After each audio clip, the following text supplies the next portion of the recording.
let's talk about, if you don't mind, the phases of your life growing up. I was a big part of it, I would say.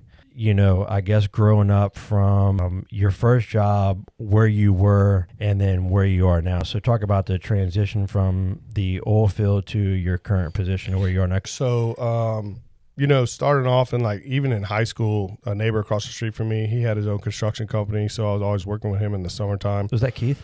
No, that was Mr. Chris Wilkins. Right. So worked with him a whole lot during the summertime and stuff. And, went off to Tennessee. You met a bunch of my boys up there, played a little football. Yeah, came home from college and kind of jumped right back into construction. Was working with Darren Gaughan, a good buddy of ours, for a little bit at his sign shop and doing some construction on signs and things of that nature. And then got the opportunity to go in the oil field in 2010, I guess it was, and did that for a long time. Had you come on board? Yeah, Superior. You with Superior Fast Work. I think I made the move from Delmar over to there, and then I think I went back offshore with Subsea and Intermore. So. Yeah. Yep. Yeah, well, that was awesome. And then you made a transition on that. Me and Caitlin got married, and we had Memphis. Yeah. And we were still living over here on the North Shore. And then we got the old surprise for Waukee. And that's when the wife said, hey, look, we got to go. And you packed your shit. We packed it up and we rolled, which was a blessing, dude, because I'm pretty sure I kicked you out of Mandeville. Yeah, I don't know. I said you had to leave. Yeah, you had to go.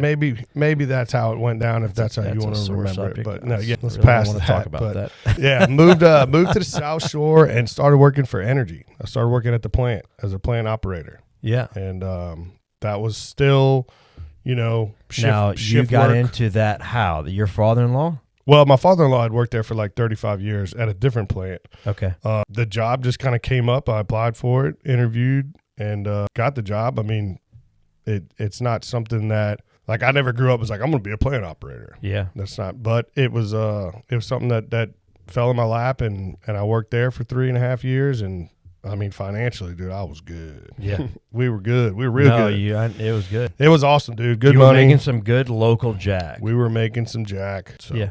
You doing that now? I'm not. I started to put some feelers out there, and another buddy of ours, Blake Fritcher, was working at Herc Reynolds. Yep. Spot came open over there to be a manager over there at Herc Reynolds. So I took that. I worked there for 3 years.